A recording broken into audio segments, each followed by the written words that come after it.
जिनकी वीरता के किस्से सुन सुनकर, जिनकी बहादुरी के किस्से सुन सुनकर हम सब बड़े हुए। कवि भगत सिंह, राजगुरु सुखदेव की समाधि पर राष्ट्र कवि रामधारी सिंह दिनकर गए थे और उन्होंने चाक का टुकड़ा उठा के 2 लाइन लिखी थी, तुमने दिया देश को जीवन, देश तुम्हें क्या देगा, अपनी आंच तेज करने को नाम तुम्हारा लेगा।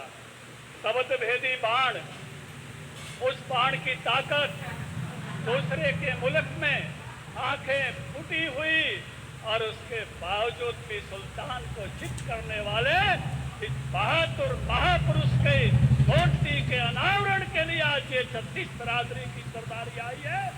उसका दोहा हर किसी को बचपन से चंद्र बरदाई की वो लाइनें प्रेरित करती रही है और पृथ्वीराज का वो काम प्रेरित करता रहा है। 4 5 24 गज 8 उम्र परमार और साहे पर सुल्तान है बच्चों पे जवान।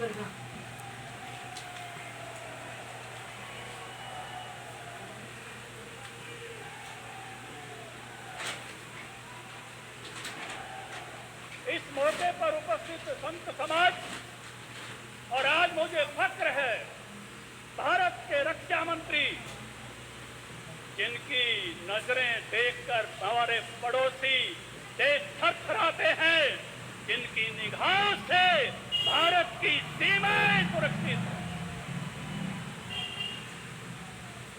जिन्होंने भारत को उन 3 मुल्कों की श्रेणी में खड़ा किया है, या तो अमेरिका या तो इजराइल। 2 ही मुल्क ऐसे थे उन पे कोई अटैक करता था तो उस मुल्क में जाकर अटैक करते थे। आज भारत का रक्षा मंत्री ठाकुर राजनाथ सिंह होने से भारत पर कोई अटैक करता है उसके मुल्क में जाकर ठोकते हैं, हम उसके मुल्क में ठोकते हैं। ये बदला हुआ भारत है। आज की इनकी हिम्मत नहीं पड़ती है भारत की सीमाओं की तरफ निगाह करने की। आज भारत राजीव गांधी की तरह ये नहीं कहता कि मैकमोहन लाइन मोटी लाइन से खींच दी गई है, 25 किलोमीटर इधर उधर पता ही नहीं चलता। राजनाथ सिंह जी को 25 इंच भी पता चलता है, अगर कोई घुसता है तो खदेड़ देते हैं।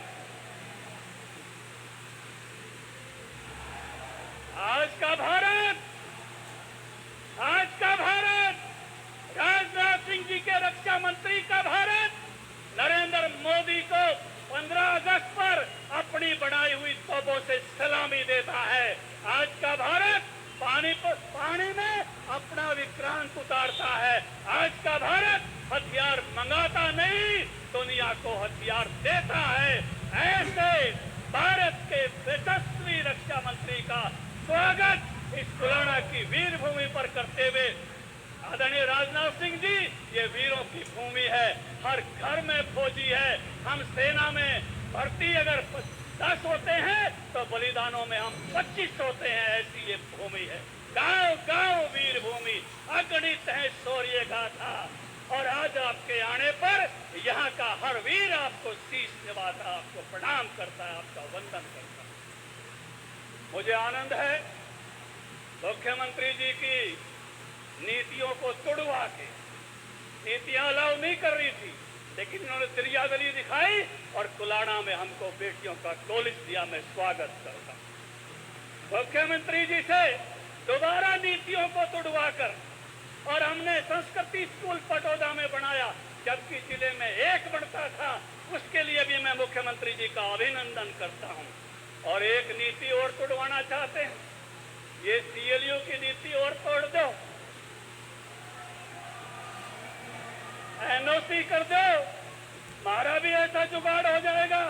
ये गुड़गांव बड़े ठाकरों से रिश्ते होने लग जाएंगे, नहीं तो अभी हमको ये कम मानते हैं। थोड़ा बराबरी पा जाएंगे वहां के जवानों के साथ, वहां के इलाके के साथ थोड़ी कृपा करना, थोड़े समय की कर देना, किसान के अपने लिए कर देना, कुछ ना कुछ कृपा इस विषय पर जरूर करके जाना। मैं आपसे निवेदन करता हूं। आपकी पहले बड़ा प्रेम रहा है इस इलाके के प्रति और आगे भी आज आपका प्रेम वैसा ही बरसना चाहिए। एक मांग हमारे सांसद जी ने की, हम बार बार करते रहे हैं, सैनिक स्कूल बाड़ी बहुत दिनों से प्रतीक्षारत हैं। ठाकुर साहब आप आए हैं, सीएम साहब हैं, और आपका प्रेम हमारे लिए अद्भुत है।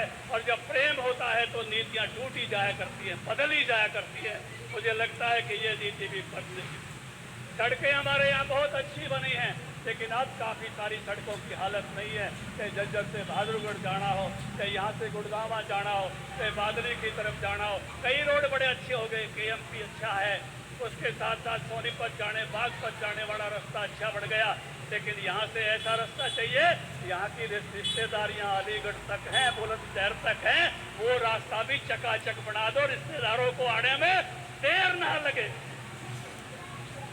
वो सड़क हमको सबसे अच्छी चाहिए, वो अच्छी जुड़वा दो, ये आपसे निवेदन करते हैं। ये पूरा ज्ञापन पूरा नहीं पड़ रहे, आपको पूरा ज्ञापन देंगे।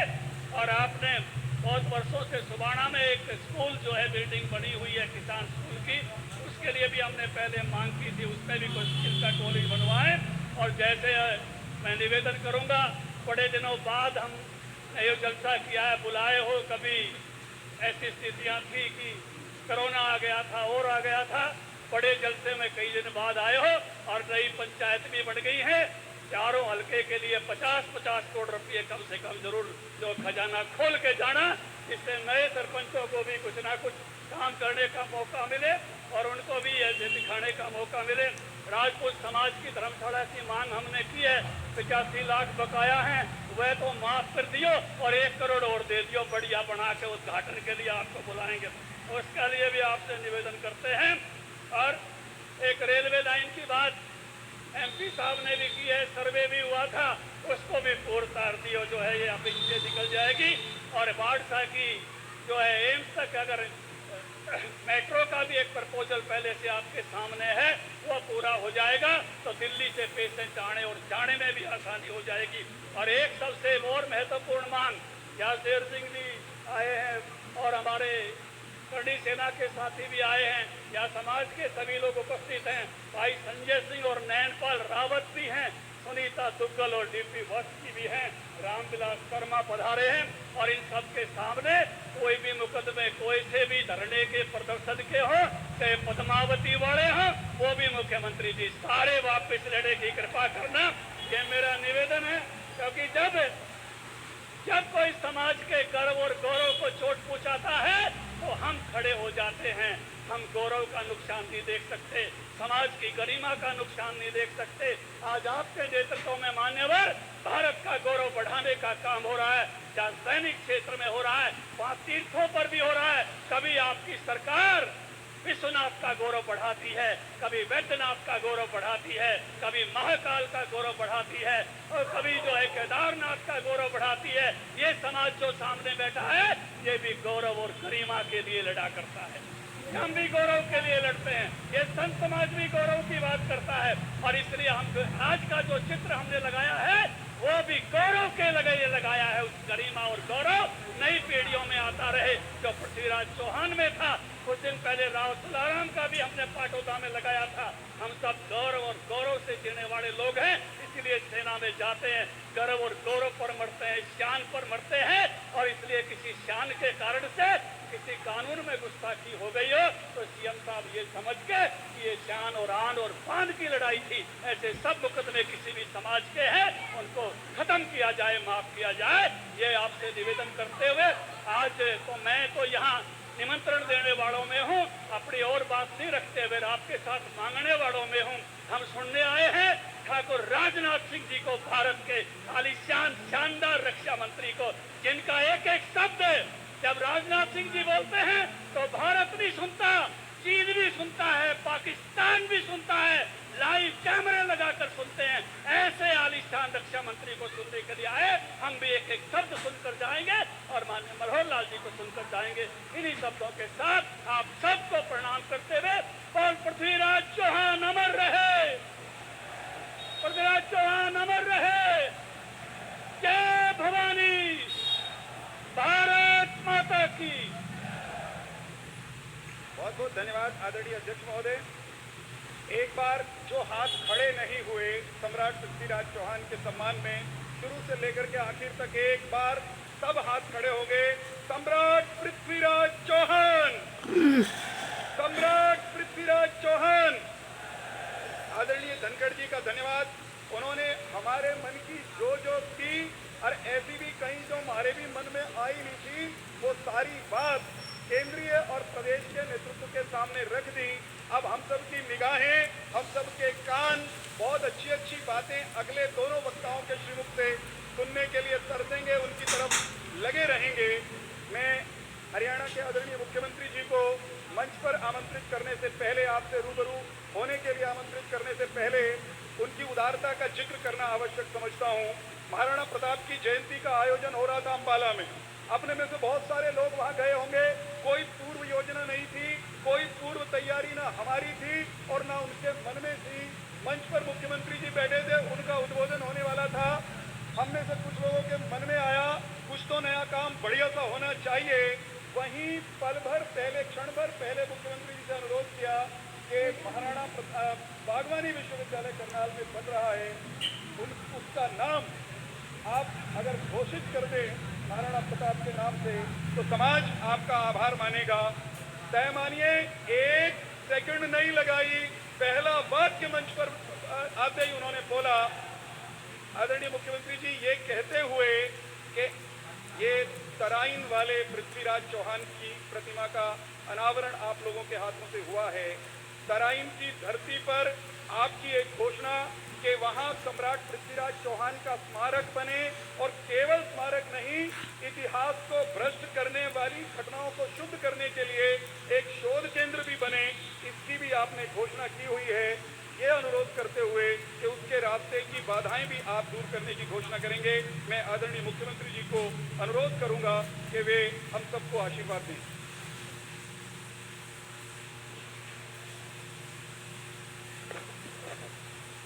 आदरणीय जी, 1 मिनट का समय लेंगे बस। एक हमारे बीच में उत्तरी भारत के बहुत मशहूर कलाकार जो विशेष रूप से देशभक्ति के गाना गाते हैं, वीरपाल सिंह खड़किया और नुसरती, दोनों आप मंच पर आ जाएं, आपको भी सम्मानित किया जाएगा। मान्यवर, आज जो ये पूरा जो पंडाल देख रहे हो, ये हम पूरे इस इलाके की सरदारी 36 बिरादरी इस कार्यक्रम में लगी हुई और ये कार्यक्रम अब सफल होने जा रहा है। आदरणीय अध्यक्ष जी का पूरा इसमें दिशा निर्देश रहा। मेरे को कोई भाषण नहीं देना, मैं तो मात्र इतनी बात कहने के लिए आपके बीच में आया हूँ कि आपका आशीर्वाद, आपका स्नेह, आपका प्यार अगर यूं ही बना रहेगा तो ये केसरिया, ये भगवा ध्वज यूं ही लहराते रहेंगे और ये सरदारी बार बार आपका अभिनंदन करती रहेगी। बहुत बहुत धन्यवाद। जब तक वीरपाल जी मंच पर आते हैं,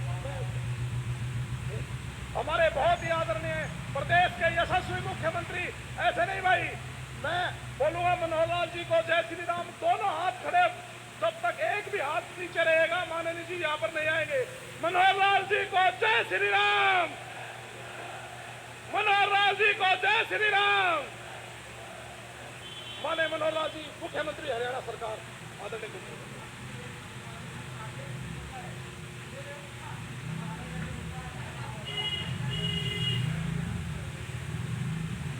वीरपाल खड़किया जी, मैं चाहूँ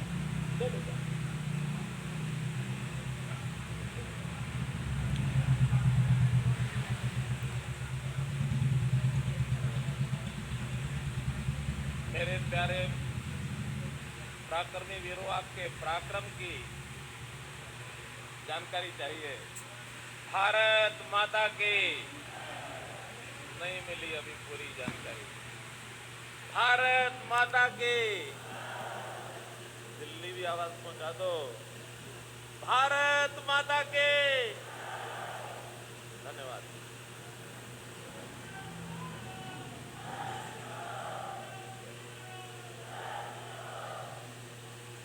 मंच पर विराजमान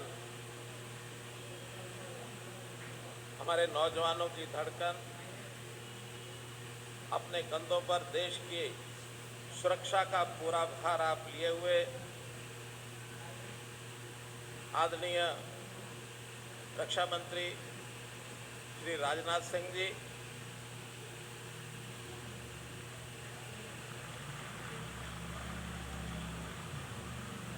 हरियाणा के हमारे भारतीय जनता पार्टी के बहुत ही जोशीले जुझारू अध्यक्ष श्री ओम प्रकाश धनखड़ जी, बहुत ही हमारे ओजस्वी तेजस्वी नेता लगातार वर्षों तक हम सबका मार्गदर्शन आप करते आ रहे हैं। प्रोफेसर रामविलास शर्मा जी हमारे यहाँ के सांसद भाई श्री अरविंद शर्मा जी, सांसद सिरसा से हमारी बहन सुनीता दुग्गल जी, राज्यसभा में हमारा सांसद इस नाते से प्रतिनिधित्व हरियाणा का कर रहे जनरल डीपी वत्स जी,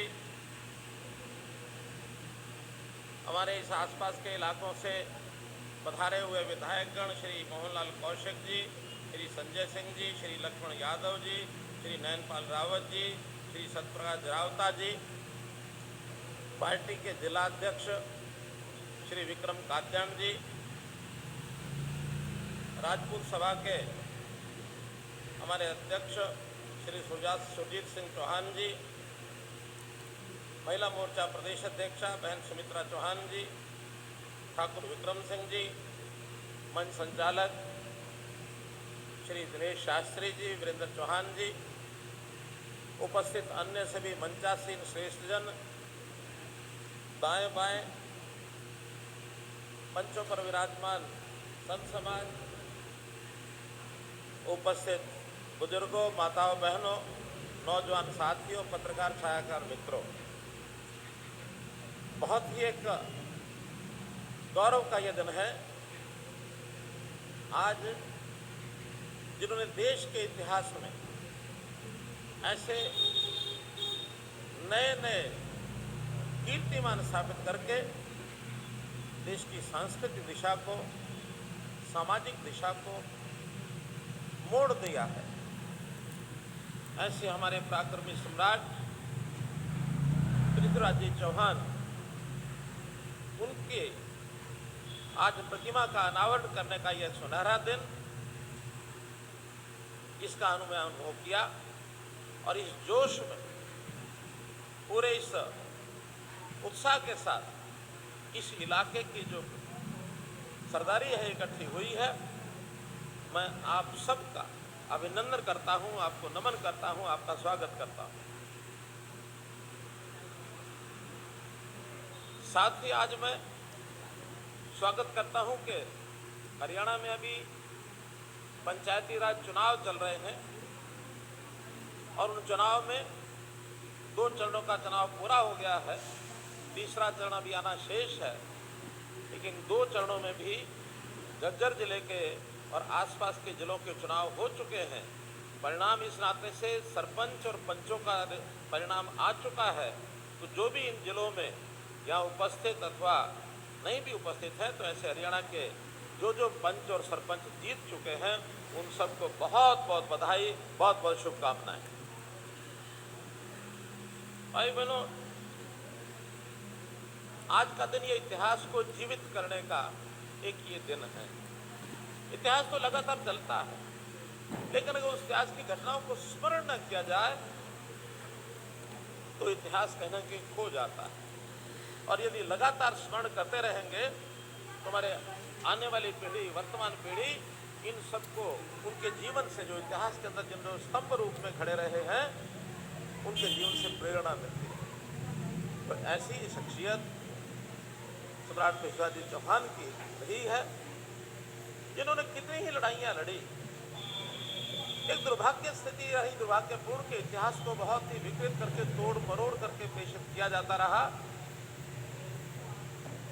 मोहम्मद गौरी की जीत का वर्णन तो कर दिया जाता है, लेकिन मोहम्मद गौरी को जिस प्रकार से हराया, परास्त किया, पृथ्वीराज जी ने जिस प्रकार से मुकाबला किया, पृथ्वीराज जी ने जो अपनी जीत हासिल की, उस समय उनके लोग जो जिन्होंने साथ उनको दिया, उनके इतिहास को बहुत सिंपल से, थोड़े से तरीके से और रखा जाता है। ये दुर्भाग्यपूर्ण बात है। इसी बात को लेकर के हमने पीछे श्रावणी जिला करनाल में सम्राट पृथ्वीराज चौहान का एक स्मारक, न केवल स्मारक बल्कि एक शोध संस्थान उस शोध संस्थान में अपने देश का जो उज्ज्वल इतिहास है और इन लोगों के जितने भी उस समय के कारनामे जो इन्होंने अच्छे किए देश के लिए, उन सबको उजागर करने के लिए एक शोध संस्थान बनाया जाएगा और उसकी छोटी मोटी बाधाएं हैं उनको सबको दूर करके बहुत जल्दी उस मार्ग बन जाएगा।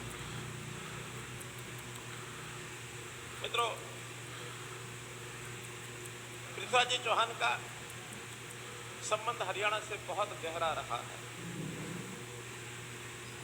जैसा उनकी राजधानी, सौभाग्य से आज मैं वहां जा रहा हूं, एक तरफ तो यहाँ उनकी प्रतिमा का अनावरण करने का सौभाग्य हमको मिला, राजनाथ सिंह जी ने इनके हाथों द्वारा वो यानी एक अनावरण किया गया है, हमें सम्मिलित होने का सौभाग्य मिला। और जो स्मार्ट पृथ्वीराज जी चौहान की जो राजधानी हरियाणा में रही वो हांसी में रही है। अभी 1 घंटे के बाद हमारा हांसी में कार्यक्रम है, वहां भी मैं जाकर आ रहा हूँ। दोनों स्थानों का संबंध उनका, और त्रावड़ी तो मेरे अपने क्षेत्र में है ही। तो इस प्रकार से उनके इस हरियाणा की धरती के साथ त्रावड़ी की लड़ाई हो या हरियाणा के क्षेत्र में, क्योंकि कहा जाता है कि हांसी एक ऐसा देश का एक जोड़ी थी कि कहा जाता था कि जो आक्रांता थे, पश्चिम से जो आक्रांता आते थे, वो अगर हांसी को पार करेंगे तभी जाकर के बाकी प्रदेश और देश में आगे बढ़ पाएंगे। हांसी में उनको रोका जाता था, इसलिए पृथ्वीराज जी चौहान ने अपनी वहाँ राजधानी बनाई। और ये तथ्य बहुत लोगों को पता नहीं। तो ऐसे महापुरुषों के बारे में जितने भी प्रदेश के अंदर महापुरुषों के ऐसे स्थान मिलते हैं, चिन्ह मिलते हैं, उन सब पर कुछ ना कुछ कर रहे हैं। एक और आज संयोग की घटना है, बाबा बंदा सिंह बहादुर, उनका भी एक राजपूत परिवार में जन्म हुआ था। हांसी में आज उन्हीं के कार्यक्रम के लिए मैं जा रहा हूँ। उनकी राजधानी जब उन्होंने युद्ध किया और मुगलों को परास्त करने का काम किया सन 1708 ईस्वी में, उनकी राजधानी भी हरियाणा में यमुनानगर जिले के अंदर लोहगढ़ में है। उस लोहगढ़ पर भी एक स्मारक बना रहे हैं। तो ऐसे जितने महापुरुष हुए उन सबको याद करने के लिए हमने एक विशेष योजना बनाई है, संत महापुरुष विचार प्रसार योजना। ये हमने स्पेशली बनाई ताकि इस प्रकार के संतों का, महापुरुषों की जीवनी का, उनके विचारों का प्रसार हम समाज में करेंगे तो समाज के अंदर उनका एक जिसको कहना चाहिए एक स्वाभाविक उत्थान होगा, नैतिकता बढ़ेगी, मनोबल बढ़ेगा, उत्साह आएगा, जोश आएगा। और ये जो हरियाणा कभी एक समय में बहुत सी ऐसी विकृतियां हमारे समाज में जो आई हुई थी उनको दूर करते हुए आगे बढ़ रहे हैं। हमारे समाज का जोश बढ़ रहा है। वैसे तो बहुत बहादुर हरियाणवी कौम है और वो इसी में से सिद्ध होती है कि देश की आबादी के हम सिर्फ 2% हैं। हरियाणा की आबादी देश की आबादी का 2% है, लेकिन अगर सेना की सेवा में यहाँ की संख्या का अनुपात अगर मैं आपको बताता हूँ, आदरणीय रक्षा मंत्री जी तो उस बात को जानते हैं, आप भी जानते होंगे, लेकिन फिर भी बार बार उल्लेख करने का मन करता है कि हम उसमें 10% हिस्सा रखते हैं। 10%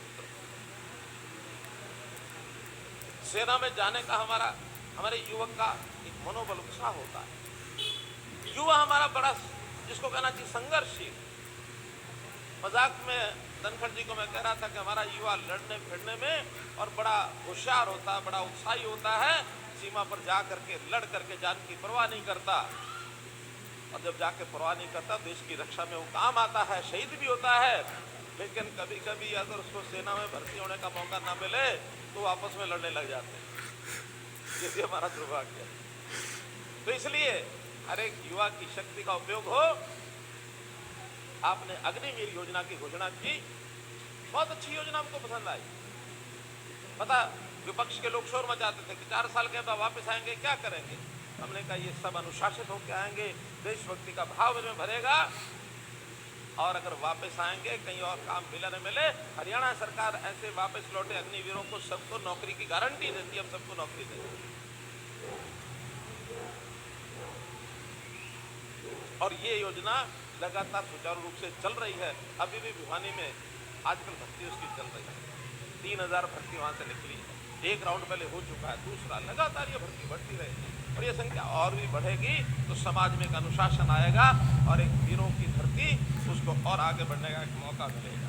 मैं कुल मिलाकर के बहुत अधिक अगर यहाँ बोलता हूँ तो फिर आदरणीय राजनाथ सिंह जी को हमको सुनना है। मैं तो इतने ही विषय आपके सामने रखना चाहता हूँ कि पूर्व वक्ताओं ने चाहे हमारे मंच संचालक द्वारा, चाहे सांसद जी द्वारा, चाहे हमारे अध्यक्ष जी द्वारा बहुत से विषय रखे गए। अब क्योंकि इलाके में एक अपेक्षा होती है कि मुख्यमंत्री आए हैं तो पूछेंगे क्या लाए हैं, और जब जाने लगेंगे फिर पकड़ लेंगे क्या दे के जाओगे, अगली बार आओगे तो क्या लाओगे। तो मेरा ये दायित्व है, मेरी जिम्मेवारी है कि पूरा हरियाणा ये विकसित हो, आगे बढ़े, यहाँ की समस्याओं को कैसे दूर करें, विभिन्न संस्थाओं के माध्यम से जो काम किए जा रहे हैं उनको कैसे हम पुष्पित पल्लवित करें। मैं बधाई देता हूँ यहाँ की राजपूत सभा को कि जिन्होंने सम्राट पृथ्वीराज चौहान की जो प्रतिमा बनाई है, इसके ऊपर अपनी ही योजना से 50 लाख रुपए इकट्ठा करके इस काम को किया है। मैं राजपूत सभा को बहुत बधाई देता हूँ। और साथ ही राजपूत सभा झज्जर की धर्मशाला का एक विषय आया कि वहां कोई जमीन ली गई थी और वो किन्हीं कारणों से उसका पैसा समय पर पहुंचाया नहीं, तो उसका 88 लाख रुपए बकाया हो गया। तो मैंने कहा है कि उसमें से जरा उसके 2 हिस्से कर लो, एक तो उसकी इंस्टॉलमेंट कितनी है, उसका ब्याज कितना है, कम से कम आधे से ज़्यादा तो ब्याज ही होगा। मैं विश्वास दिलाता हूँ कि उसको आधे करने का काम तो मैं करा ही दूंगा।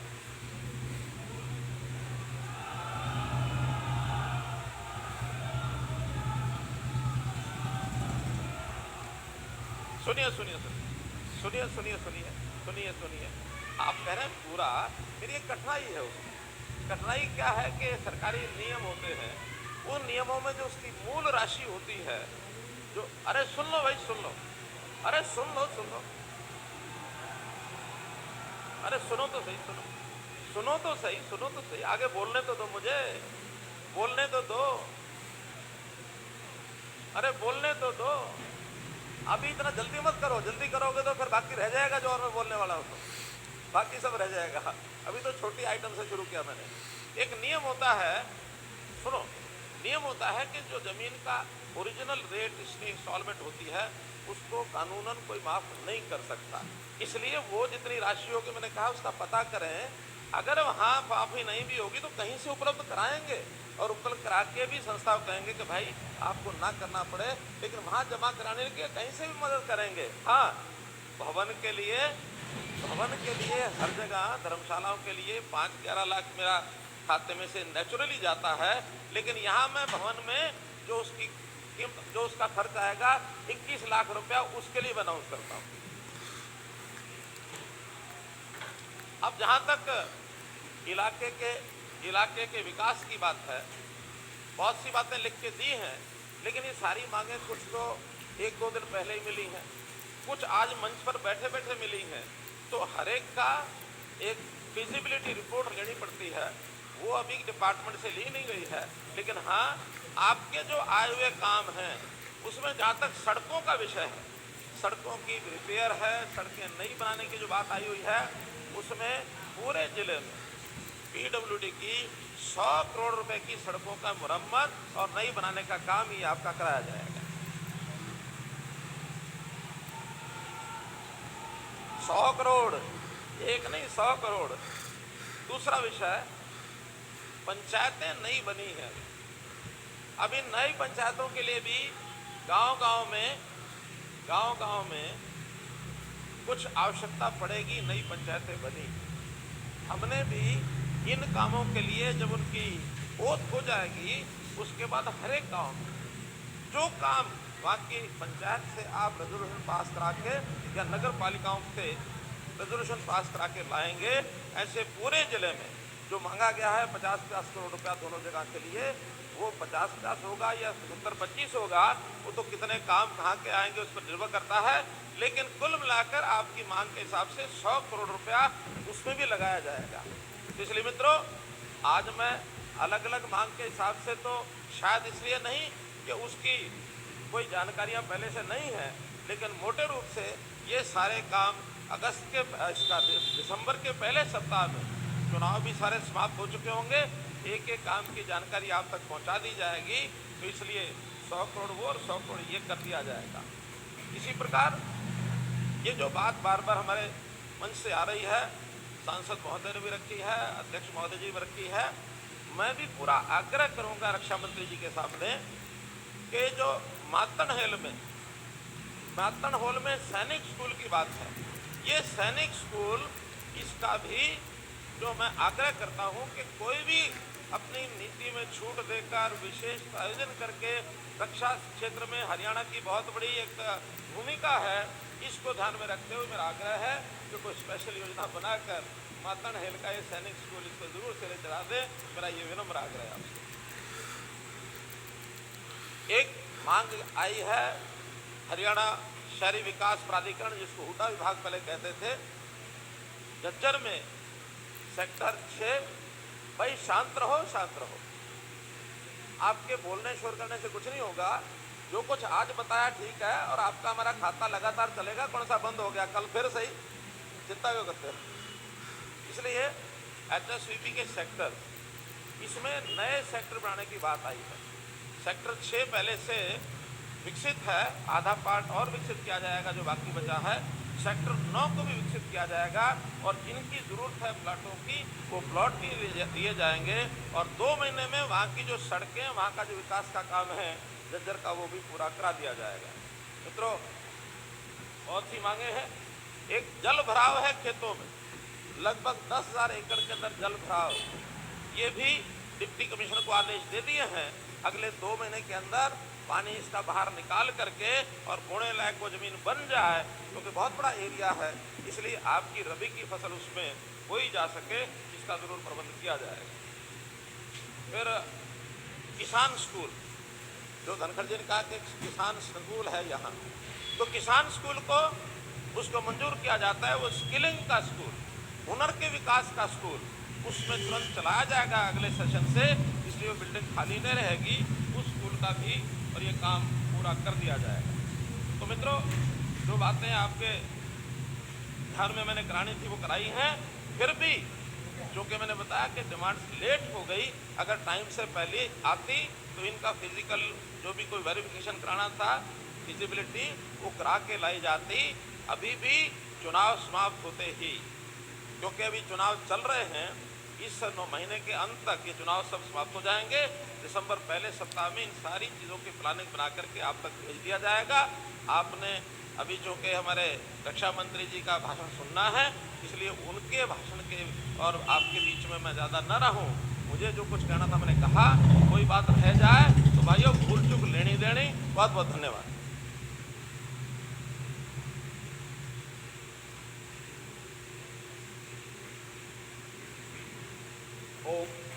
आदरणीय मुख्यमंत्री जी का आभार। उन्होंने बहुत सारी मांगों पर जो हम चाहते थे वो किया है, और आने वाले समय में और भी चीज़ें उस तरह की जो हम चाहते हैं होने वाली हैं।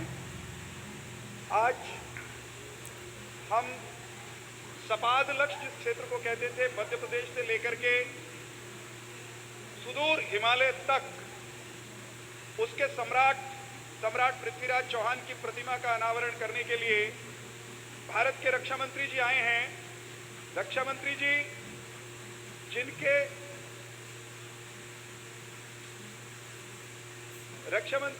जिनके तिलक करने के बाद रफाल जो है वो भारत के आसमान की रक्षा करते हुए गर्राता हुआ हमको दिखाई देता है।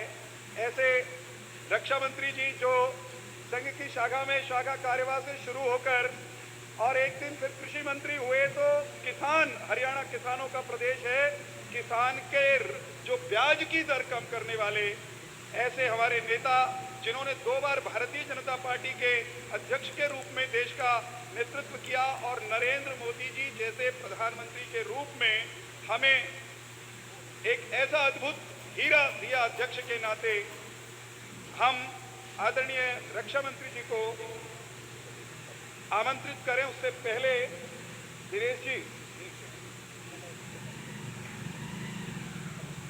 मैं चाहूंगा कि हमारे उत्तर भारत के बहुत ही बड़े कलाकार कंवर वीरपाल सिंह कंवर खरकिया खान जी, एक बार मैं चाहूंगा कि मान्यवर को सम्मानित करें, साथ में नुसरत खान जी। बहुत गजब की जोरदार तालियों के साथ भाई। भारत माता की, भारत माता की जय श्री राम, जय जय श्री राम, जय भारत।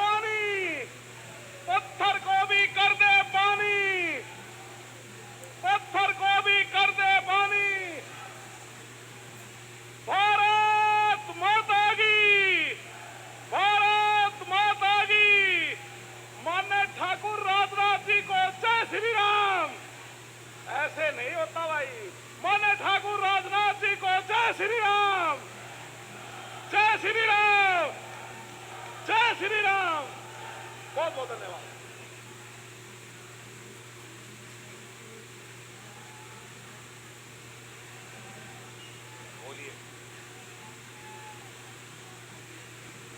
बोलिए भारत माता की, भारत माता की। बहुत बहुत धन्यवाद। हमारे हरियाणा राज्य के यशस्वी मुख्यमंत्री श्रीमान मनोहर लाल जी और हमारे हरियाणा प्रदेश के तेज तर्रार अध्यक्ष श्री ओम प्रकाश जी धनखड़ और हमारे हरियाणा के पूर्व मंत्री और पार्टी के पूर्व प्रदेश अध्यक्ष श्री रामविलास जी शर्मा, श्री ओम प्रकाश जी यादव मंत्री हरियाणा सरकार और आपके लोकप्रिय सांसद जो बराबर आपकी समस्याओं को संसद में उठाते रहते हैं ऐसे श्री अरविंद जी शर्मा, वैसे ही तेज तर्रार सांसद श्रीमती सुनीता जी दिग्गल, आपके राज्यसभा सांसद लेफ्टिनेंट जनरल भी रहे हैं, सेना में भी इन्होंने अपनी सेवाएं दी हैं, शानदार सेवाएं दी हैं, ऐसे डीपी वत्स जी और आपके तेज तर्रार विधायक श्री संजय सिंह, नयनपाल रावत विधायक, श्री सत्यप्रकाश जी जरावत विधायक, श्री मोहन लाल विधायक, श्री विक्रम सिंह प्रदेश उपाध्यक्ष, श्री शेर सिंह राणा। शेर सिंह राणा जी कहाँ हैं?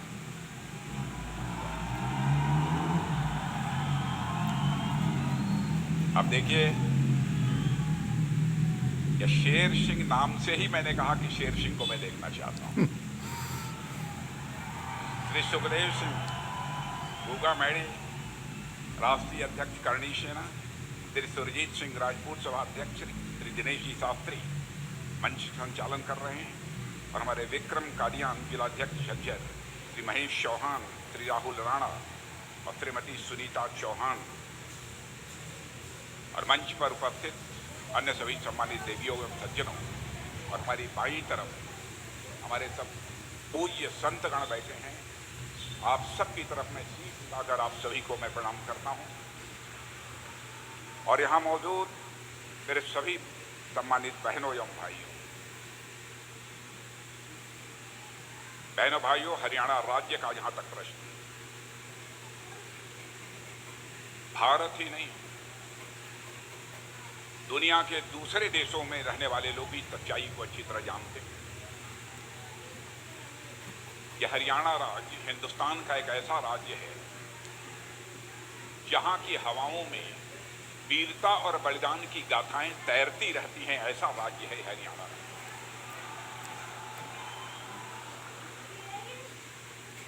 और ऐसे राज्य में जब मुझे जानकारी प्राप्त हुई ओम प्रकाश जी धनखड़ और आपके यशस्वी मुख्यमंत्री आदरणीय मनोहर लाल जी ने यह कहा, पृथ्वीराज जी चौहान की प्रतिमा भव्य प्रतिमा बनी है, उसका अनावरण आपके हाथों से होना है, तो बहनों भाइयों सहज में ही मैंने अपनी सहमति दी। और जो मैंने भव्य प्रतिमा अपनी आंखों के सामने देखी, महाराणा प्रताप की भव्य प्रतिमा तो देखी थी, लेकिन पृथ्वीराज चौहान की ऐसी भव्य प्रतिमा पहली बार मैंने अपने आंखों से देखी।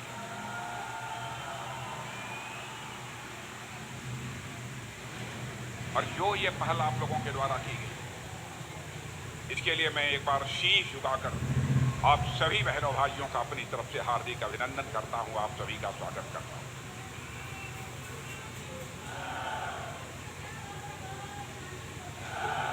भारतीय इतिहास के एक महानायक सम्राट पृथ्वीराज चौहान की प्रतिमा लगाने का फैसला जो आप लोगों ने किया है, उसकी जितनी भी सराहना की जाए मेरे बहनों भाइयों वो कम है।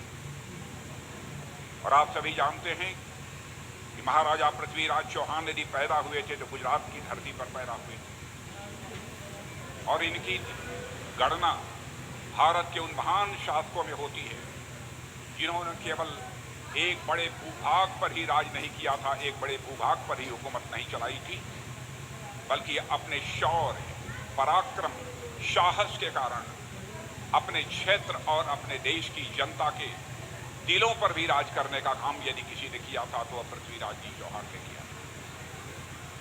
मेरे बहनों भाइयों, भारत के उत्तरी क्षेत्र जिसमें आज का हरियाणा है, पंजाब है, राजस्थान है, पश्चिमी उत्तर प्रदेश शामिल है, पर राज करने वाले सम्राट पृथ्वीराज चौहान भारतीय जनमानस की स्मृति पटल पर अंकित थे, अंकित हैं और भविष्य में भी यही अंकित रहेंगे, यह मैं विश्वास के साथ कह सकता हूं।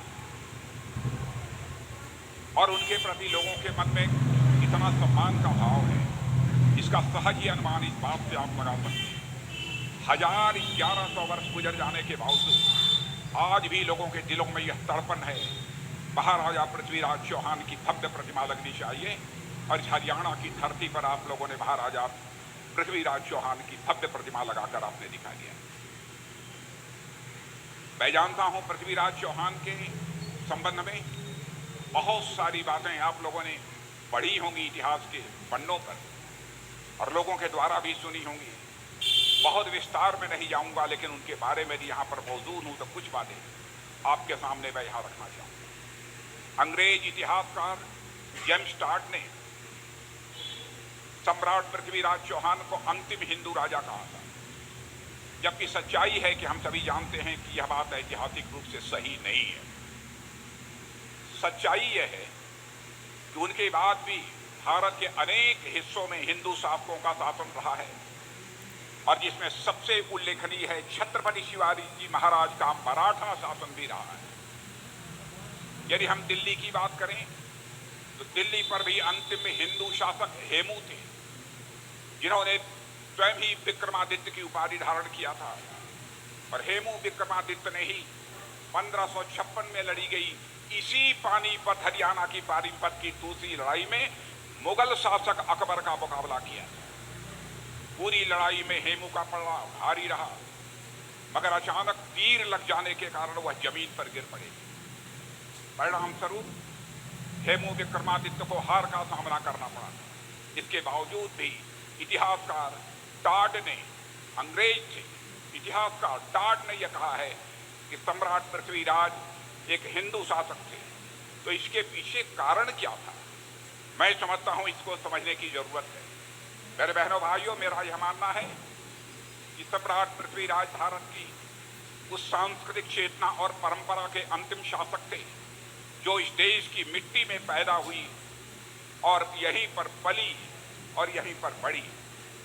और इस देश पर आक्रमणकारियों के आने का सिलसिला ईसा के जन्म के 326 वर्ष पहले ही यह प्रारंभ हुआ, मगर सम्राट पृथ्वीराज के शासनकाल तक इस देश पर कोई बाहरी ताकत आकर अपनी सत्ता स्थापित नहीं कर पाई थी।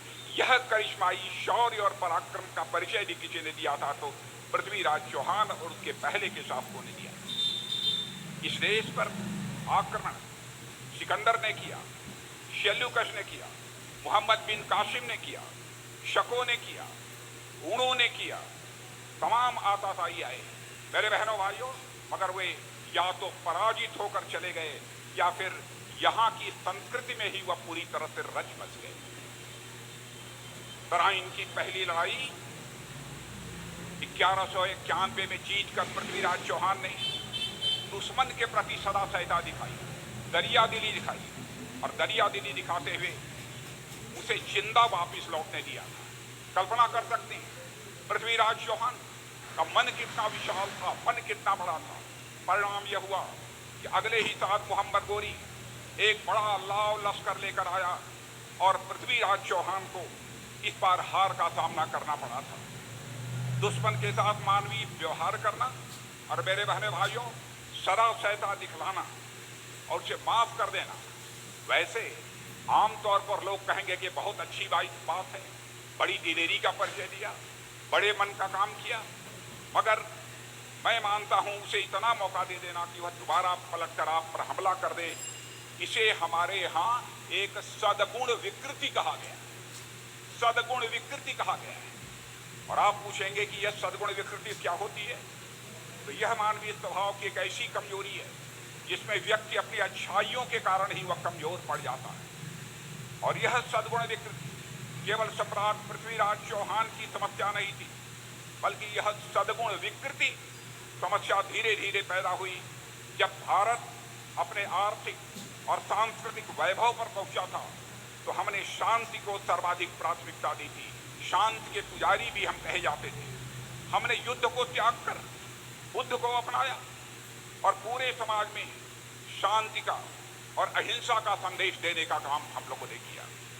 भारत का यह संदेश कई अन्य देशों में भी गया मेरे बहनों भाइयों, और उनमें से कई देशों में तो महात्मा का बुद्ध के उपासक बहुत बड़ी संख्या में बने, मगर धीरे धीरे यह सद्गुण समाज को युद्ध से इतना दूर ले गया कि हमारे अंदर अपने अस्तित्व के लिए भी लड़ने की इच्छा धीरे धीरे यह समाप्त होती चली।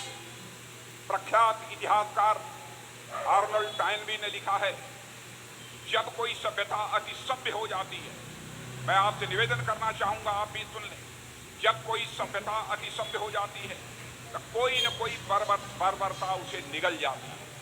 भारत की महान सभ्यता व संस्कृति वो भले ही कोई निगल नहीं पाया हो मेरे बहनों भाइयों, मगर शासन सत्ता के स्तर पर जो कमजोरी हुई उसका खामियाजा भारत को सदियों तक गुलामी के रूप में भुगतना पड़ा है। इस हकीकत को भी हमें समझने की जरूरत है। पहले तुर्कों ने, फिर मुगलों ने और बाद में अंग्रेजों ने इस महान देश पर बहुत कम संख्या में होने के बावजूद न केवल राज किया, बल्कि भारत को उसकी जड़ों से काटने की भी उनके द्वारा कोशिश की गई। और भारत को सांस्कृतिक रूप से काटने के लिए मुगलों ने भी प्रयास किए, और उसके बाद अंग्रेजों के द्वारा भी यह प्रयास किया गया कि भारत अपनी संस्कृति से कट जाए, भारतवासी अपनी जड़ों से यह पूरी तरह कट जाए। और वे जानते थे कि यदि भारत का सांस्कृतिक राष्ट्रवाद यदि जग गया तो उनके लिए एक दिन भी यहाँ पर टिक पाना यह मुश्किल है। बहनों भाइयों, बहुत संक्षेप में यह बात मैंने आपके सामने रखी है, लेकिन मैं यह बतलाना चाहता हूँ, हमारी सरकार आने के बाद भारत के प्रधानमंत्री मोदी जी के नेतृत्व में हम लोगों ने सांस्कृतिक पुनर्जागरण का सिलसिला प्रारंभ किया है बहनों भाइयों, ताकि अपनी संस्कृति से हमारे भारतवासी किसी भी सूरत में कटने न पाए। यदि आप अपनी नजर दौड़ा कर देखें तो अयोध्या की धरती पर आज भव्य राम का मंदिर बन रहा है, और अंग्रेज ने जो काशी वाराणसी का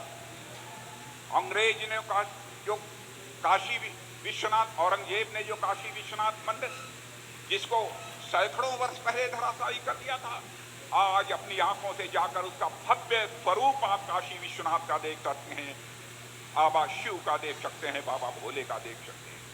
सोमनाथ में जाइए, वहां भी आपको सोमनाथ मंदिर का भी भव्य स्वरूप आपको देखने को मिलेगा।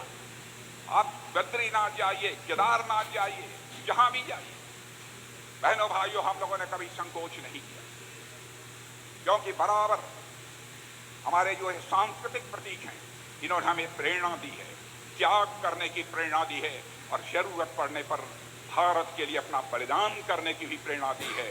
इसीलिए हमारी यह बराबर कोशिश रहती है कि हमारा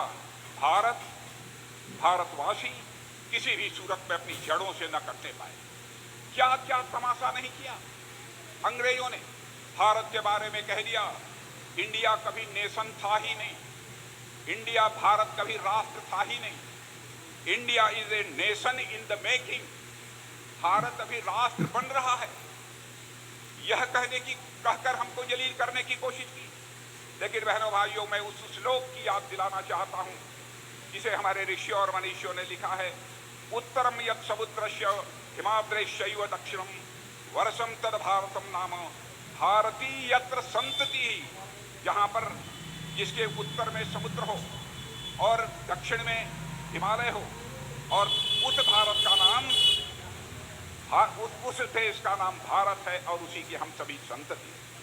आसेतु हिमाचल यह भारत हमारा एक, यह हमारे ऋषियों और मनीषियों ने कहा है बहनों। लेकिन बराबर यह कोशिश उनके द्वारा की जाती रही। लेकिन वहीं पर स्वामी दयानंद सरस्वती, स्वामी रामकृष्ण परमहंस, स्वामी विवेकानंद देश और समाज को पुनः जागृत किया, और उन्होंने जनता को भारत की सांस्कृतिक चेतना का स्मरण कराया जो कहीं कभी वह खो गई थी। और उसी का परिणाम रहा है मेरे बहने भाइयों कि 1947 में भारत को जाकर आजादी मिली। इस हकीकत को भी हमको समझना चाहिए।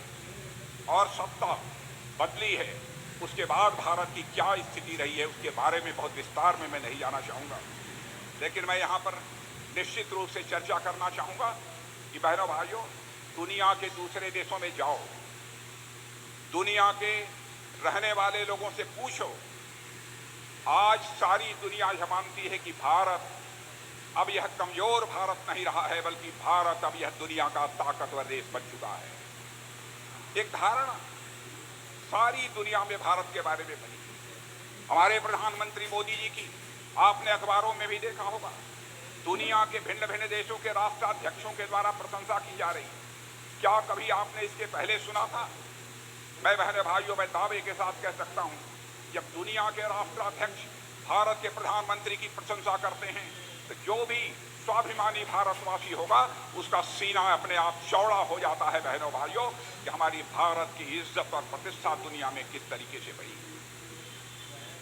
पहले भारत अंतर्राष्ट्रीय मंचों पर कुछ बोलता था तो लोग भारत की बातों को गंभीरता पूर्वक नहीं लेते थे, लेकिन आज यदि भारत अंतर्राष्ट्रीय मंचों पर कुछ बोलता है तो लोग कान खोलकर सुनते हैं कि भारत बोल क्या रहा है। यह भारत की हैसियत दुनिया में बनी।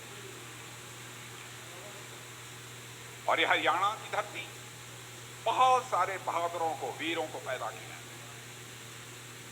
किसी गांव में चले जाइए, हर गांव में पट्टिका लगी हुई है जिन्होंने भारत की सीमाओं की रक्षा करने के लिए, इस देश की एकता और अखंडता के लिए अपना सर्वस्व बलिदान कर दिया। वहां आपको पट्टिका देखने को मिलेगी। ऐसे लोगों की यह धरती है। और आज भी मेरे बहनों भाइयों, मैं कह सकता हूं, सीमा पर तैनात हमारे सेना के जवानों के द्वारा जिस तरीके से हमारी सीमा की सुरक्षा के लिए शौर्य और पराक्रम समय समय पर दिखाया गया है, उसकी जितनी भी सराहना की जाए वह कम है।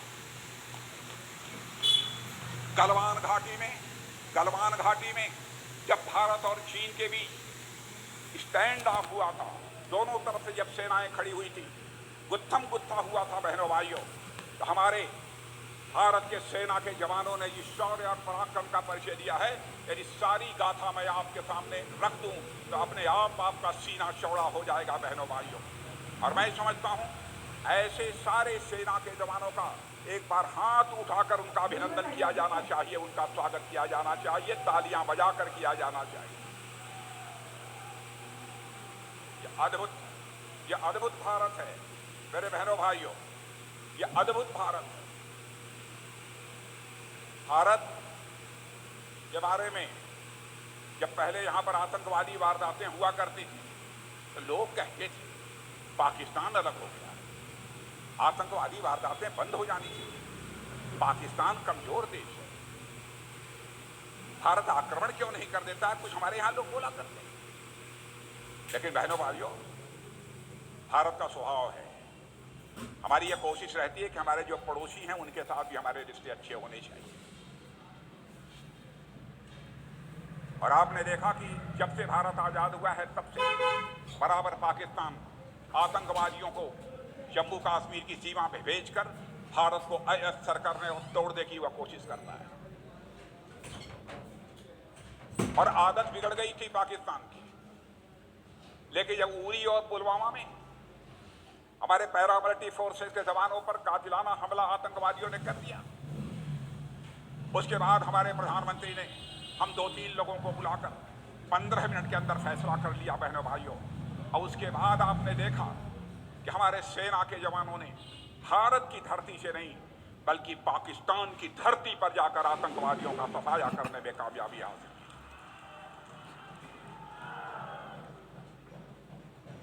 यह शौर्य और पराक्रम भारत के अंदर, आजाद भारत के इतिहास में ऐसा पहले कभी नहीं हुआ। लंबे समय तक अंग्रेजों की हुकूमत रही है, गुलामी की मानसिकता से भी मेरे बहनों भाइयों हम सबको बाहर आने की जरूरत है। मुझे याद है कि हम लोग पढ़ते थे तब भी लोग उदाहरण दिया करते थे कि अंग्रेजों के शासनकाल में ऐसा हुआ करता था, ऐसा हुआ करता था, वैसा हुआ करता था, उसका गुणगान हुआ करता था। लेकिन आपने देखा इस गुलामी की मानसिकता से भी हम भारतवासी धीरे धीरे मुक्त हो रहे हैं, आजाद हो रहे हैं। अभी हाल में हमारे प्रधानमंत्री से अंग्रेजों के जमाने से चली आ रही राजशाही मानसिकता को त्याग कर राजपथ का नाम कर्तव्य पथ पर बदल दिया है मेरे बहनों भाइयों। और इंडिया गेट पर नेताजी सुभाष चंद्र बोस की एक भव्य प्रतिमा भी लगा दी गई है, ताकि नेताजी से लोग प्रेरणा लेकर अपने जीवन में अपने कर्तव्यों का ठीक तरीके से वह पालन करें। इतना ही नहीं, अभी हाल ही में रक्षा मंत्रालय की भारतीय नौसेना, इसका एक अंग्रेजी निशान था इस पर, और वह सेंट जॉर्ज के समय का था। सेंट जॉर्ज के समय का वो निशान पड़ा हुआ था। भारतीय नौसेना का जनक यदि हम किसी को मानते हैं छत्रपति शिवाजी महाराज, तो छत्रपति महाराज शिवाजी की मुहर से प्रेरित एक निशान अब हमने अपने उन नौसेना के युद्ध पोतों पर लगा दिया है बहनों भाइयों, और वह सेंट जॉर्ज का वो निशान था, उसको हटा दिया है।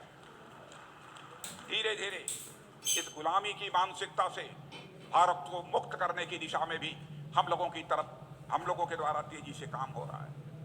अंग्रेजों के समय के बने हुए बहुत सारे पुराने कानून, जिनकी प्रासंगिकता पूरी तरह से समाप्त हो चुकी थी, 1500 से अधिक कानून हम लोगों ने राज्यसभा और भी लोकसभा में लाकर उसे तत्काल समाप्त कर दिया है। और ऐसे बहुत सारे और भी कानून पड़े हुए हैं बहनों भाइयों, जिन कानूनों को हम समाप्त करने की अभी योजना बना रहे हैं, उनको भी हम समाप्त करेंगे। इसलिए मैं कहना चाहता हूं कि बहनों भाइयों, यह धरती जहां पर आप लोगों ने पृथ्वीराज चौहान की प्रतिमा लगाई है, आपको प्रेरणा किसने दी? मैं प्रेरणा देने वालों की भी मैं तारीफ करना चाहूंगा। 1000 साल बाद भी आप पृथ्वीराज चौहान को भुला नहीं पाए। और कभी कभी तकलीफ होती है इस बात की, बहनों भाइयों, जो हमारे सांस्कृतिक प्रतीक हैं उनको लेकर भी विवाद खड़ा किया जाता है। जो हमारे भारत की सांस्कृतिक अस्मिता से जुड़े हुए हमारे प्रतीक हैं, चिन्ह हैं, उनको भी लेकर विवाद खड़ा किया जाता है। आपको यह जानकारी प्राप्त होगी, G20 यानी दुनिया के ऐसे देशों का एक सम्मेलन यहां पर होने जा रहा है जो कि दुनिया की 85% से अधिक की अर्थव्यवस्था पर अपना होल्ड रखते हैं। दुनिया की 85% अर्थव्यवस्था के ऊपर जिनका एक प्रकार से होल्ड है, कब्जा है, ऐसे सारे बड़े बड़े देशों का एक सम्मेलन से G20 कहते हैं, वो भारत में होने जा रहा है। और उस सम्मेलन के लिए हमारे प्रधानमंत्री ने एक लोगो जारी किया, और उस लोगो में एक कमल का फूल बना हुआ है। कमल का फूल देखते हुए लोगों ने हंगामा खड़ा कर दिया, और उन्होंने कहा कि यह कमल का फूल तो भारतीय जनता पार्टी का चुनाव चिन्ह है। बहनों भाइयों, आरोप लगाने की भी एक हद होती है, कोई एक सीमा होती है, जबकि सच्चाई है। मैं आपको भी बतलाना चाहता हूं, कमल का फूल भारत की सरकार ने ही 1950 में ही अपना राष्ट्रीय पुष्प घोषित कर दिया था, नेशनल फ्लावर घोषित कर दिया। और उन्होंने ये इसलिए किया क्योंकि कमल का फूल इस देश की सांस्कृतिक पहचान का प्रतीक इसलिए किया। जब 1857 में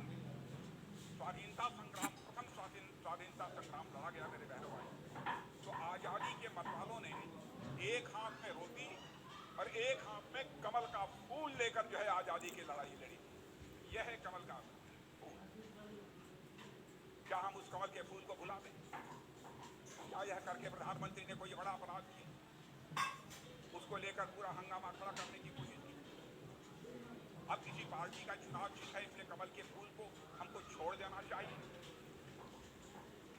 उसे राष्ट्रीय पुष्प, नेशनल फ्लावर की मान्यता उसकी रद्द कर देनी चाहिए। यदि किसी राजनीतिक पार्टी का चुनाव चिन्ह पंजा है, तो क्या इस पंजे को काट देना चाहिए? पंजे का यह शब्द प्रयोग करना ही नहीं चाहिए। यदि किसी का चुनाव चिन्ह साइकिल है, तो क्या साइकिल छोड़ देनी चाहिए? साइकिल पर नहीं करना, क्या केवल चुनाव चिन्ह होने के नाते? मेरे भाइयों, मित्रों, वैसे जो भी हमारी ये भारतीय संस्कृति अस्मिता के साथ उनसे वह परहेज करने की कोशिश करते हैं। लेकिन जब तक हमारी असंतता सरकार है, हम भारत की सांस्कृतिक अस्मिता पर किसी भी सूरत में आँच नहीं आने देंगे, चाहे उसके लिए हम सबको कितना भी बड़ा बलिदान करना। कैसी अद्भुत संस्कृति है हमारे भारत की। दुनिया का अकेला देश ये भारत है मेरे बहनों भाइयों, जहाँ के रहने वाले ऋषियों और मनीषियों ने भारत की सीमा में रहने वाले लोगों को ही अपने परिवार का सदस्य नहीं माना, बल्कि पूरे विश्व की धरा पर रहने वाले लोगों को अपने परिवार का सदस्य मानते हुए वसुधैव कुटुंबकम का संदेश सारे विश्व को देने का काम यदि किसी एक देश ने किया है तो हमारे और आपके देश भारत ने किया है बहनों भाइयों। इतना बड़ा, इतनी बड़ी संस्कृति, क्या उससे भारत कटकर अपनी अस्मिता बचा सकता है? क्या भारत जिंदा रह सकता है? अब इतना ही नहीं बहनों भाइयों, हम किसी भी सूरत में जो भी गुलामी की मानसिकता रही है, तो गुलामी के जो भी प्रतीक हैं, सारे हम प्रतीकों को समाप्त करेंगे। यह हमारी सरकार का संकल्प है, हमें कोई रोक नहीं सकता। भारत अब धीरे धीरे आगे बढ़ रहा है और आपको जानकर खुशी होगी इस बात की, कान खोलकर आप भी सुन ले बहनों भाइयों, भारत के प्रति आपके मन के अंदर भी हृदय में गौरव का, स्वाभिमान का एक भाव पैदा होना चाहिए कि जो भारत अर्थव्यवस्था के आकार के मामले में 2014 के पहले 10वें 11वें स्थान पर था, 8 साल में ही वह करिश्मा यह हुआ है कि वह अर्थव्यवस्था के आकार यानी इकोनॉमी की साइज में वह हमारा भारत 10वें 11वें स्थान से जंप करके अब दुनिया के 5 बड़े देशों की कतार में आकर हमारा भारत है। और मैं आपको विश्वास दिलाना चाहता हूं मेरे बहनों भाइयों, वह दिन दूर नहीं है, वह दिन दूर नहीं है। 8 से लेकर 10 वर्ष के अंदर हमारा यह भारत दुनिया की टॉप 3 अर्थव्यवस्थाओं में आकर खड़ा हो जाएगा। टॉप 3 अर्थव्यवस्थाओं में आकर हमारा भारत खड़ा हो जाएगा। और याद रखिएगा, आजादी के जब 100 वर्ष पूरे होंगे 2047, इस संभावना को नकारा नहीं जा सकता बहनों भाइयों। 2047 आते आते अमेरिका को, चीन को पीछे छोड़कर इस संभावना को भी नकारा नहीं जा सकता कि भारत दुनिया की सबसे बड़ी अर्थव्यवस्था बन जाए, नंबर 1 पर यह भारत आवश्यकता है भारत की राजनीतिक और सांस्कृतिक एकता को बनाए रखने की। और मैं समझता हूं इसके लिए हम सबको प्रेरणा लेनी चाहिए। पृथ्वीराज चौहान जैसे और अन्य बहुत सारे हमारे लोग, मुझे मालूम हुआ राव तुलाराम जी की भी प्रतिमा का भी साल 1.5 साल पहले यहाँ पर अनावरण हुआ है। मैं सभी लोगों का नाम यहाँ नहीं लेना चाहता बहुत दूर जाकर, लेकिन मुझे जानकारी दी गई है राजा नाहर सिंह जी का की प्रतिमा भी यहाँ पर लगी हुई है। ऐसे सारे महापुरुषों से हम सबको प्रेरणा हासिल करनी चाहिए मेरे बहनों भाई। यह सैनिकों की भूमि है, वीरों की भूमि है, बलिदानियों की भूमि है। इस भूमि को मैं नमन करता हूँ और मैं फिर से एक बार भूरि प्रशंसा करना चाहता हूँ कि आप लोगों ने पृथ्वीराज चौहान की प्रतिमा लगाकर एक श्रेष्ठ काम किया है, उत्तम काम किया है। इसलिए फिर से एक बार शीश झुकाकर मैं आप लोगों का अभिनंदन करता हूँ। और मेरे बहनों भाइयों, कुछ आप लोगों ने मांगे भी रखी हैं, कुछ मांगे भी आप लोगों ने यहाँ पर रखी हैं। मैं बहुत दुविधा में हूँ, बहुत संकट में हूँ, क्योंकि मैंने उसके पहले कभी देखा नहीं है, मुझे बताया भी नहीं गया। आज यह मालूम हुआ है कोई सैनिक स्कूल था, कहाँ था, मातन में। अब वो 88 में शायद किसी ने आकर घोषित किया था, लगभग नहीं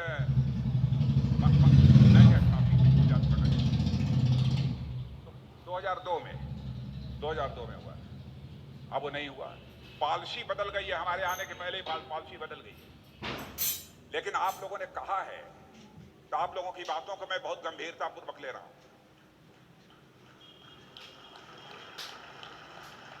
अरे भाई तुरंत ताली मत बजाइए, मैं आप लोगों की बातों को बहुत गंभीरतापूर्वक ले रहा हूं। मैं जाकर देखूंगा क्या है, अब हमको जानकारी है नहीं, यहां आने पर जानकारी मुझे हुई है।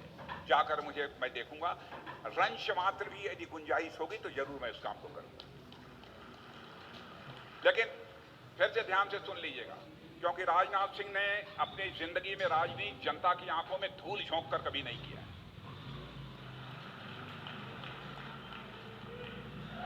हमने राजनीति की है तो जनता की आंखों में आंख डालकर राजनीति की है बहनों भाई। और आजाद भारत की राजनीति की सबसे बड़ी विडंबना रही है कि नेताओं ने बहुत सारे आश्वासन दिए, आंशिक रूप से अपने आश्वासनों को पूरा कर दिया होता तो आज के 25, 30, 40 साल पहले ही भारत हमारा दुनिया का एक धनवान देश बन गया होता, ताकतवर देश बन गया होता।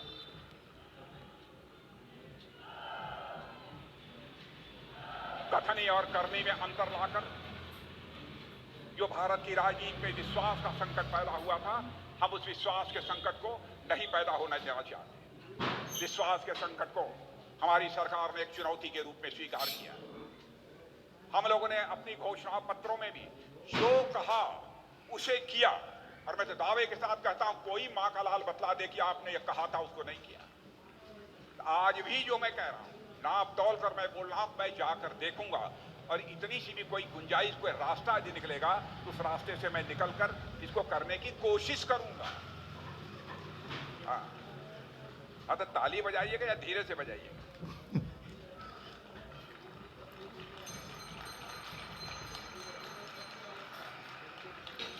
मैं तो पहले ही जोर से ताली बजा दिया, अब मैं दूसरी बार आया तो आपने कहा साहब आप कह गए थे, इसलिए। बहनों भाइयों, मुझे खुशी है कि आप लोग कोई धर्मशाला बना रहे हैं और देखा आपने हमारे मुख्यमंत्री जी ने बहुत दरिया दिली दिखाई है, बहुत दरिया दिली दिखाई। अरे नहीं दिखाई यार, एक रहस्य उसके पीछे छिपा है, एक रहस्य छिपा है, आप लोगों को मालूम नहीं है।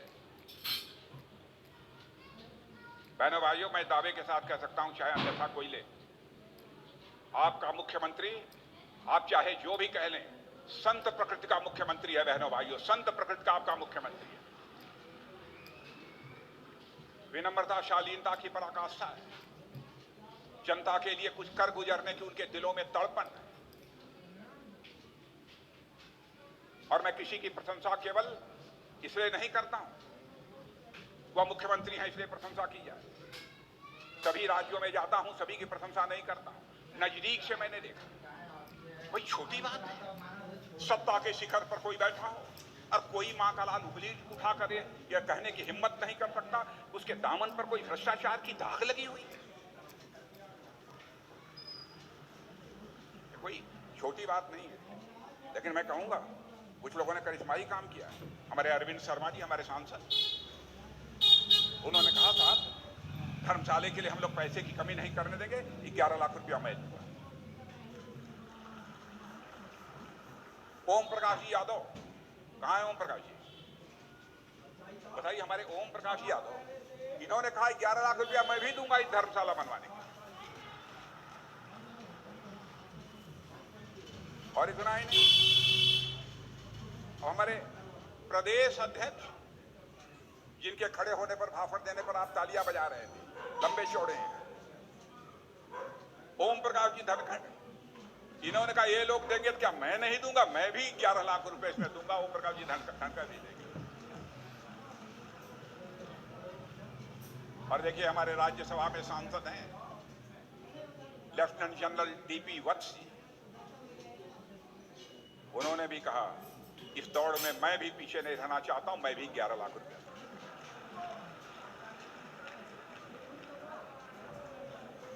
और सब तो सब, एक आपके विधायक संजय सिंह ने भी कहा कि हम 11 लाख रुपया हम भी देंगे। संजय सिंह ने कहा कि 11 लाख रुपया हम भी देंगे। और हमारे नयनपाल जी, संजय सिंह कहाँ हैं? ये नयनपाल जी रावत कहाँ हैं? अब देखिए, आप सोचे थे कि नयनपाल जी पैसा देंगे? नयनपाल जी रावत ने भी कहा मैं भी 5 लाख रुपए इसमें अपना योगदान देने को तैयार हूं। बहन, अच्छा ये बतलाओ, आपका धर्मशाला बन गया कि नहीं बन गया? बन गया ना? तो मुख्यमंत्री जी ने जो कहा बहुत सोच समझकर मुख्यमंत्री जी बोले। ये पीछे का रहस्य मुख्यमंत्री जी जानते थे। इसीलिए उन्होंने घोषणा की। बहनों भाइयों, आज के अवसर पर मैं समझता हूं कि इससे ज़्यादा कुछ कहने की आवश्यकता नहीं है। मैं आप लोगों ने बहुत ही श्रेष्ठ काम किया है, उत्तम काम किया है, और आपने एक उत्तम काम यह भी किया है कि हमारे पूज्य संत महात्माओं को लाकर बड़े आदर और सम्मान के साथ बैठा है। बहनों भाइयों, हमारे सदैव हमारे संत और महात्माओं का सम्मान इस देश में हुआ है और यह होते रहना चाहिए। हम सभी का यह नैतिक दायित्व बनता है और इनके बैठने से इस कार्यक्रम की गरिमा बढ़ी है। इनके बैठने से इस कार्यक्रम की गरिमा बढ़ी है। इसके लिए मैं आप सबको धन्यवाद देना चाहता हूं कि यह उत्तम काम आप लोगों ने किया है। अब तो कुछ नहीं है, चलें।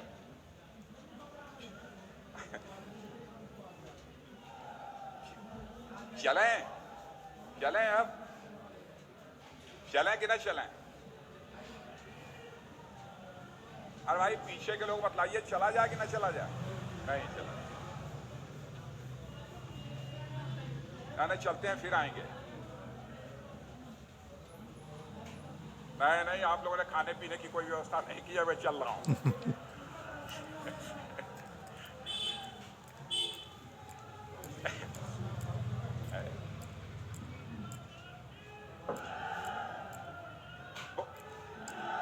बोलिए, महाराजा पृथ्वीराज चौहान अमर रहें। सम्राट पृथ्वीराज चौहान। भारत माता की, भारत माता की। बहुत बहुत धन्यवाद।